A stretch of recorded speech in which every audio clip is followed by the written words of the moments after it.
ሰላም ጤና ይስጥልን ተመልካቾቻችን። በአማራ ክልል የሚካሄደው ጦርነት በዛሬው ዕለት በተለያዩ አካባቢዎች ተጠናክሮ ቀጥሏል። የአማራ ክልል ምስለኔ አስተዳደር በጦርነት ውስጥ መሆኑን በይፋ ዛሬ አስታውቋል። ተጨማሪ አካባቢዎች በፋኖ ቁጥጥር ስር መግባታቸው ታወቀ። በመቶዎች የሚቆጠሩ የአብይ አህመድ ወታደሮች መማረካቸውንም ያገኘነው መረጃ ያመለክታል። ማንኩሳ በፋኖ እጅ ገብታለች። ጂጋ አብዛኛው ክፍሏ በቁጥጥር ስር ሆኗል። በአብይ አህመድ የድሮንና የከባድ መሳሪያ ጥቃት ንጹሃን መገደላቸው እንደቀጠለ ሆኖ የፋኖ ኃይሎች በአገዛዙ ሰራዊት ላይ እያደረሱ ያሉትም ኪሳራም ተጠናክሮ እየተካሄደ ነው። በጎጃም በበርካታ አካባቢዎች አሁንም ውጊያዎች እየተካሄዱ ነው። ማንኩሳ የመሸገው የአብይ አህመድ ጦር ካምፑን ነቅሎ መውጣቱም ታውቋል። ውጊያዎቹ በየአቅጣጫው እየተካሄዱ ነው። አብዛኛው የጎንደር ቀጠና በፋኖች እጅ ገብቷል። የአብይ አህመድ ሰራዊት ወደ ዞን ከተሞች እየተሰባሰበ ቢሆንም ዘግይተው የሚወጡ መረጃዎች እንደሚያመለክቱ ከዞን ከተሞችም እየለቀቁ ወደ ደብረ ታቦር ጎንደር ከተማ እየተሰባሰቡ ነው። በሰሜን ሸዋ ያለው ሁኔታ እየተቀየረ ነው። ፋኖ ኃይሎች ለተለየ ተልዕኮ ሌሊቱን ጀምሮ የደብረ ብርሃን ከተማን መቆጣጠራቸው ተገለጸ። ይህ ዜና እስከ ተጠናቀረበት ጊዜ ድረስ ከተማዋ ከአገዛዙ ሰራዊት ቁጥጥር ውጭ ተደርጋ በፋኖ ኃይል እጅ መግባቷ ታውቋል። ለተለየ ተልዕኮ ጥቃት በመክፈት በአገዛዙ ሰራዊት ላይ ኪሳራ በማድረስ የደብረ ብርሃን ከተማን የተቆጣጠረው የፋኖ ኃይል ከብልጽግና አመራሮች የተወሰኑትን በቁጥጥሩ ስር ማድረጉን የደረሰን መረጃ ያመለክታል። ውጊያው እንደተጀመረ አብዛኛው አመራር ወደ አዲስ አበባ መሸሹ የተመለከተ ሲሆን የተያዙና እርምጃ የተወሰደባቸው መኖራቸውን ነው የፋኖ አመራር አባል ለአንከር ሚዲያ የገለጹት። ተልዕኮው እንደተፈጸመ ከተማዋን ለቆ የመውጣት ሁኔታ ሊኖር እንደሚችልም አመራር አባሉ ገልጸዋል። አዎ በእኛ እጅ ነው ያለችው። የሆነ እንቅስቃሴ ነው ያለ። ጠላት ዙሪያውን የአማራ ፋኖ አንድነት በሸዋን ጥቃት ለማድረስ ሙከራ እያደረገ ባለበት ሰዓት እኛ ሰብረን ደብረ ብርሃን ገብተናል። እኔም ያለሁት አሁን እዛው በቦርኖስና ሰማይ ህንጻ አካባቢ ነው። ቆንጆ የሆነ እንቅስቃሴ አለ። እንዴት ነበረ ከተማው ለመያዝ የቻላችሁት? ያው የመከላከል እንቅስቃሴ አድርጎ ነበረ። ነገር ግን በዛ አካባቢ እንቅስቃሴ እያደረገ ያለው የመብረቁ ብርጌድ በደሳለኝ ሲያስብ ሸዋ የሚመራው መብረቁ ብርጌድ እዛ አካባቢ ከፍተኛ እንቅስቃሴ እያደረገ ነው። ለዛም የተለያዩ ቦታዎች ላይ በስፋት እያስገባ በማህበረሰቡ ላይ ከፍተኛ ጫና ለማሳደርና እንደገና የስርዓቱን መዋቅር ለመዘርጋት እንቅስቃሴ እያደረገ ያለበት ሁኔታ ነበር ያለ። ነገር ግን እንደማይሳካለት ትልቁ ማሳያ የዞን ዋና ከተማ የሆነችውን ደብረ ብርሃንን ከሌሊት ጀምረን ተቆጣጠረን እስካሁን ሰዓት ድረስ በእኛ ቁጥጥር ስር ነው ያለች። አስፈላጊ ከሆነ ሙሉ በሙሉ ተቆጣጥረን መክረም እንችላለን። ነገር ግን በአካባቢው ወይም በከተማው ማህበረሰብ ላይ የሚያመጣው አሉታዊ ተጽዕኖ ስላለ ለከተማው ማህበረሰብ ስንል ለቀን ልንወጣ እንችላለን። ነገር ግን ለቀን ወጥተን እዛው በዙሪያውና ውስጥ ላይ ነው የምንሆነው። ግን ደግሞ የአካባቢው ማህበረሰብ አላስፈላጊ የሆነ ያው እንግዲህ የስርዓት በምንም አይነት ርህራሄ የለውም። በከባድ መሳሪያ ቤቶችን፣ ንጹሃኖችን ይደበድባል። እሱን ታሳቢ በማድረግ ምናልባት እዛው አካባቢ ከበድ ልንቀመጥ እንችላለን። የተለየ ዘመቻ ኖሮ ነው የምትገቡት ማለት ነው? እንግዲህ በተልዕኮ ገብታችሁ የምትፈልጉትን ፈጽማችሁ ለመውጣት ነው አሁን በቁጥጥር ስር ያስገባችኋት ከተማዋን? የራሳችን የሆነ እቅድ አለን። እሱ በሰጠን አጀንዳ ላይ ሳይሆን እኛ አጀንዳ ልንሰጠው እንችላለን። እንግዲህ ይህ ስርዓት አጀንዳ ሊሰጠን አይችልም። እኛ ግን በፈለግነው ሰዓትና በፈለግነው ቀን አጀንዳ ልንሰጠው እንችላለን። የምንፈልገው ነገር አለ። እዛ አካባቢ ላይ የስርዓቱ ከፍተኛ ቀንቃኞች አሉ። እነሱን እናስወግዳለን። ነገም ቢሆን በዛው ልክ ነው የሚቀጥል። የትም ቢሆን የዚህ ስርዓት አገልጋይ የትም ጉድጓድ ቢገባ አያመልጠንም። በዚህ ልክ ነው የምንንቀሳቀሰው። አሁን የመንግስት ኃይሎች በደብረ ብርሃን አካባቢ የሉም ማለት ነው? በዚህ ዙሪያ ያላችሁ መረጃ ምንድን ነው? ጥስምት ይግቡ አይታወቅም። በዚህ ሰዓት ምንም አይነት እንቅስቃሴ የለም። ከወትሮው በተለየ ሁኔታ ሁሉም ማህበረሰብ በቤቱ ክትትል ላይ ያለበት ሁኔታ ነው ያለ። የስርዓቱ አገልጋይም እጃችን የገባው ገብቷል። እጃችን ያልገባውን ነገ ጉሮሮውን እንይዘዋለን። የትም አያመልጠንም። ምናልባት ያው ወደ መደበቂያ ወደ ሆነችው ወደ አዲስ አበባ ሊደበቅ ይችላል። እዛም ቢገባ አያመልጠንም። በቅርብ ቀን ወደዛ ስለምናመራ እዛም ቢገባ አያመልጠንም። የዚህ ወሮ በላ ስርዓት አገልጋይ ማንኛውም አካል የትም ቢሄድ ከኛ ሊያመልጥ እንደማይችል መልእክት ማስተላለፍ ፈልጋለሁ። ያው እንግዲህ ስንጀምር የተጠቆምንበት ቦታና በመረጃ ደረጃ ያሉበት ቦታ የተጠቆምንበት እንቅስቃሴ አድርገን ነበር። ያገኘናቸውም አሉ፣ በቁጥጥራችን ስር አሉ፣ ያስወገድነውም አለ። ከዛ በዘለለ ግን አድራሻቸውን ያጠፉም በርካቶች አሉ። በዚህ ልክ በቀጣይ እንንቀሳቀሳለን። አሁን ለአካባቢው ማህበረሰብ ደህንነት ስንል ምናልባት ለቀን ልንወጣ እንችላለን። ግን ደግሞ በፈለግነው ሰዓትና በፈለግነው ቀን መልሰን እንይዘዋለን። ማንም ቢሆን ማንም ኃይል ከተማ ውስጥ ገብተን ከመቀመጥ ሊያግደን የሚችል አንዳችም ኃይል እንደሌለ በዚሁ መልእክት ማስተላለፍ ፈልጋለሁ። ሌሎች አካባቢዎች እዛ ሰሜን ሸዋ ያለው ወታደራዊ እንቅስቃሴ ያለ ከዚህ አንፃር ሌሎች የተቆጣጠራችሁት አካባቢም እንዳለ እየሰማው ነው። ምናልባት ስለዚህ የሚነግሩኝ ነገር ካለ አሉ። እነሱን ደግሞ በቀጣይ መመለስባቸው ይሆናል። መሳይ አሁን በተለያዩ ቦታዎች ላይ አውደ ግንባሮች አሉ። እነሱን በቀጣይ ድጋሚ የምንመለስባቸው ይሆናል። ወደ አንተ አልፋለሁ። አውደ ውጊያዎች እንዴት ናቸው ትላንትናና ዛሬ? መሳይ አመሰግናለሁ። እንግዲህ በታምረኛው የአማራ ፋኖ ብሔራዊ ንቅናቄ የመከላከያ ሰራዊቱንና በአጠቃላይ የአማራ ክልል ምስለኔ አስተዳደር ታጣቂ በድምሩ አድማ ብተና፣ ሚኒሻ፣ ፖሊስ የብልጽግና አመራር የተባለ መሳሪያ ይዞ ውጊያ ላይ ያለ የሰላም አስከባሪ ኃይል የሚባል በየወረዳው ተሰግስጎ የሚገኝ አጠቃላይ መሳሪያ ያነገበ ለአገዛዙ ያደረን ኃይል አፈራርሰውታል። ከዚህ ቀደም እንግዲህ ለበርካታ ዓመታት የብልጽግና የአማራ ምስለኔ አስተዳደር ከመከላከያ ጫንቃ ላይ በአንቀልባ ታዝሎ ረጅም ጊዜ እንደ ሕፃን ልጅ ታዝሎ በዞረበት እየዞረ በሚተኛበት እየተኛ በሚያድርበት እያደረ የሚበላውን እየበላ በምሽግ ተቀምጦ ህዝቡን ረስቶ ራሱን ለማዳን ከፍተኛ ጥረት ሲያደርግ ነበር። አሁን መከላከያ ከጎንደር በተለይ በዋናነት ከደቡብ ጎንደር ወጥቶ ወደ ወልቃይት፣ ወደ ሰቆጣ፣ በርገሌ አካባቢ እንዲሁም ወደ ኤርትራና ትግራይ ድንበሮች አካባቢ መከላከያ ሰራዊቱ ገና በተንቀሳቀሰ በሰዓታት ልዩነት በርካታ የብልጽግና አመራር ከሚኒሻ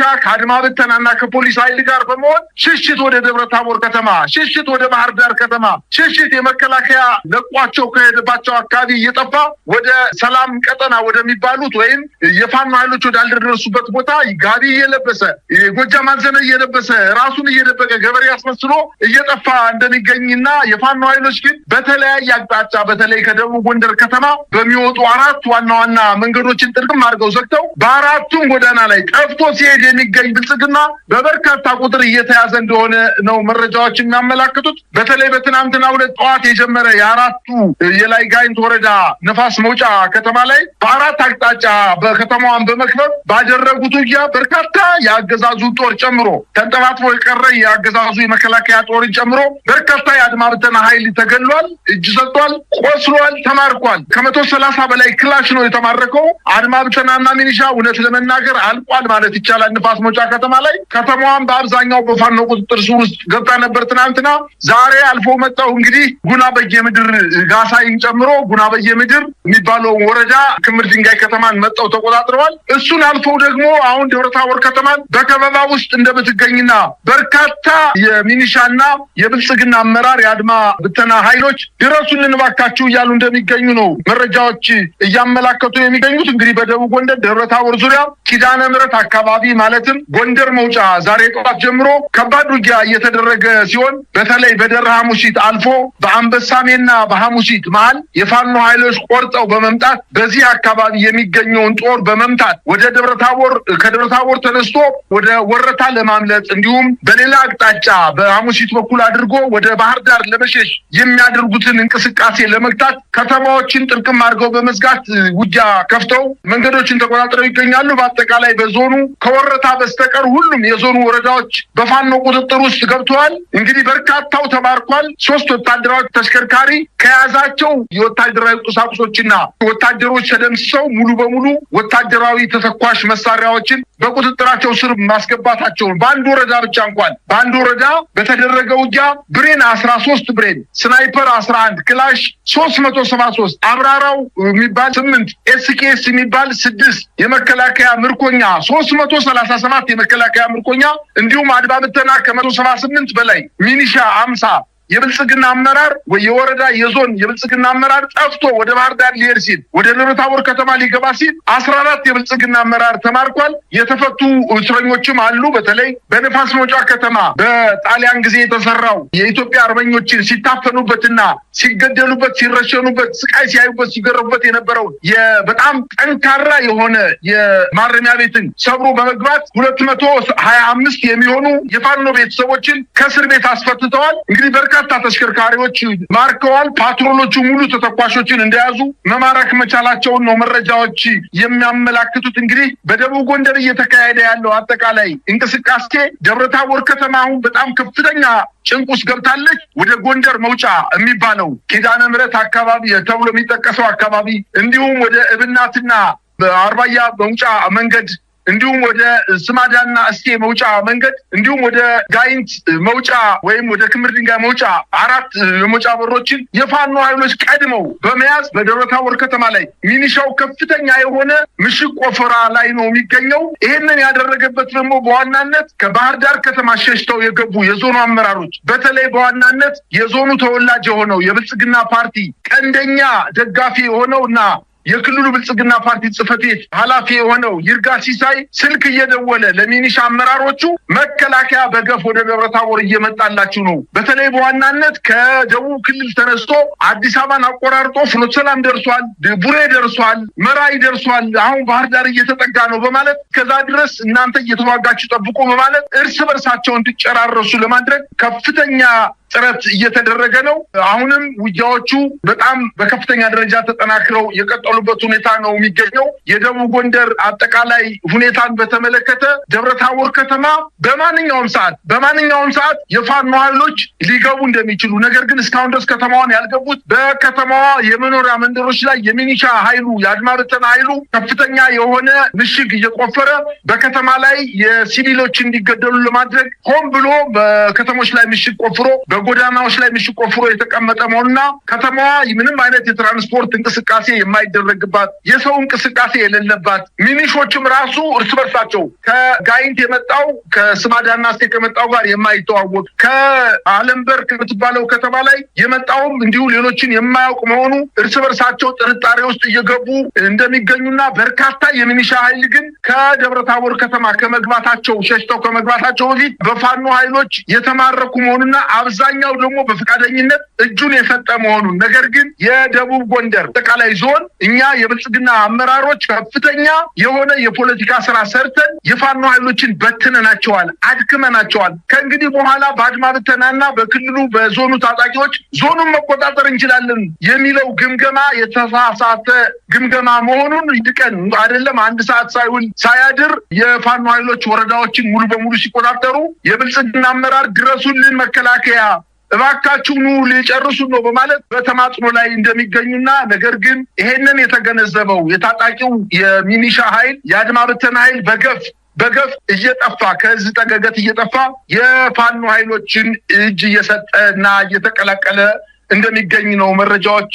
የሚያመላክቱት። እንዲሁም በተለያዩ አካባቢዎች አሁንም ውጊያዎች ተጠናክረው የቀጠሉበት ሁኔታ አለ። በተለይ አርማጭሆ መኩይ ከምትባል ከተማ ላይ የፋኖ ኃይሎች የሁለቱ እዞች የተወጣጡ 2 ሻለቆች መኩይ ወደምትባለው ከተማ ዘልቀው በመግባት ከፍተኛ የሆነ ማጥቃት በመፈጸም በመኩይ ከተማ የነበረውን የአገዛዙን ጦር ካምፕ በማጥቃት ሙሉ በሙሉ መቆጣጠራቸውን አስታውቀዋል። ከ36 የሞርተር ቅንቡላ መማረካቸውና ስናይፐሮችንና ዲሽቃዎችን አንድ ሙሉ ወታደራዊ ተሽከርካሪ ተተኳሽ ጦር ካምፑ ላይ ማግኘታቸውንና በዛ የነበረው የመከላከያ ሰራዊትና የአድማ ብተና ኃይል ሙሉ በሙሉ መፍረሱንና ወደ ወረዳዋ ከተማ መሸሸት መቻሉን ነው መረጃዎች የሚያመላክቱት። አሁንም በጣቁሳ ወረዳ ድኩል 40 ከምትባለው ከጣቁሳ ከተማ 40 ኪሎ ሜትር ርቀት ላይ ወደምትገኝ ወደ ቋራ መንገድ ወደ ሻውራ መንገድ አማካኝ በምትገኘው ድኩል 40 ከተማ ላይ ለሁለተኛ ተከታታይ ቀናት የአማራ ፋኖ ብሔራዊ ንቅናቄ ጎንደር ጠቅላይ ግዛት ጥቃት በመፈጸም በርካታ የመከላከያ ሰራዊትን መደምሰስ ድኩል 40 ከተማን መቆጣጠር ችሏል። ይሄው ጠቅላይ ግዛት እዙ በደንቢያ ሰቀልት በተባለ ቦታ ላይም ተወርሮ ሌላ ሻለቃ በመምጣት ሰቀልት ከተማን እንዲሁም ጨውድባንና ጫንድባ የሚባሉ የጣቁሳና የጭልጋው ወረዳ አዋሳኝ ቀበሌዎች ከተሞችን መቆጣጠራቸውን አስታውቀዋል። ደብረታቦር ግን ከተማው ጭንቅ ውስጥ መግባቷንና ዛሬ እነሱ በከተማዋ ላይ ከፍተኛ ጭንቀት ውስጥ መግባታቸውን በተለይ ማህደረ ማርያም፣ ብናት መውጫ፣ አለምበር፣ ጋሳይ፣ ጎንደር መውጫ ተቆጣጥረው ከፍተኛ የሆነ ድብታና ጭንቀት ውስጥ መግባቷን ከተማዋን ለማወቅ ተችሏል። እንግዲህ የብልጽግና አመራርና ሚኒሻ ነፋስ መውጫ ወረዳ እና መካነ ኢየሱስ ከተሞች ላይ በመሰባሰብ ራሱን ለመከላከል ሙከራ ያደረገ ቢሆንም በተለይ በዋናነት የታች ጋይንት የላይ ጋይንትና የጉና ወረዳ አመራሮች ሚሊሻና አድማ ብተና ኃይሎች ንፋስ መውጫ ላይ ተሰብስበው ነበረ።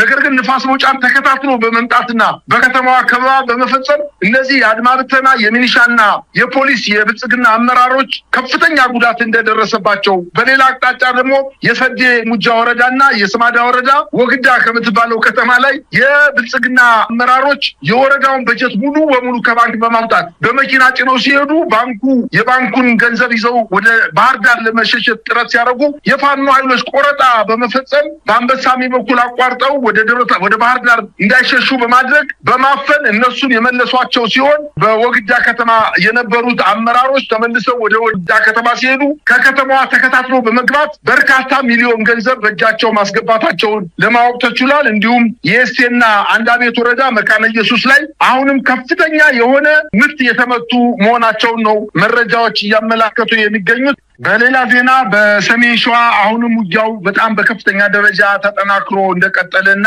በተለይ በመኩይና ጣርማ በር ተብሎ በሚጠቀሱ ከተሞች ላይ የፋኖ ኃይሎች ወደ ከተማዋ ዘቀው በመግባት በወታደራዊ ካምፑ ላይ ጥቃት በመፈጸም በርካታ የአገዛዙ ጦር መደምሰስ መቻላቸውን፣ በሌላ ዜና ደግሞ በቤንሻንጉል ጉሙዝ ክልል ፓዊ መንደር 24 ተብሎ በሚጠቀሰው የአገዛዙ ጦር ካምፕ ላይ ጥቃት ከትናንት ወዲያ በፈጸሙት ከባድ ጉዳት እንደደረሰባቸውና በተደረገው ውጊያ 3 ብሬን 55 ክላሽ 4 የቃታ መሳሪያ 6 ኤስኬስ በርካታ ተተኳሽ መማረካቸውን አስታውቀዋል። በአጠቃላይ በአማራ ክልል ከፍተኛ ጦርነት እየተደረገ ሲሆን የአገዛዙ ጦር ሙሉ በሙሉ እየሸሸ ወደ አንድ አካባቢ እየተሰባሰበ እንደሆነ፣ በሰሜን ሸዋ እንዲሁ የኔትወርክ ዘግቶ የአማራ ፋኖ ብሔራዊ ንቅናቄ አመራሮችን ለመምታት እና የሰራዊቱን ለመበታተን ከፍተኛ ወታደራዊ ዘመቻ ያደረገ ቢሆንም ተመቶ ከበርካታ አካባቢዎች በተለይ ከጦር ቀጠናዎቹ እየሸሸ ወደ ከተማ ወደ ነበሩት የጦር ካምፖች ላይ እየተሰባሰበ እንደሆነና በዛሬው ዕለት በበርካታ ቦታዎች ላይ ተቋርጦ የነበረው የኔትወርክ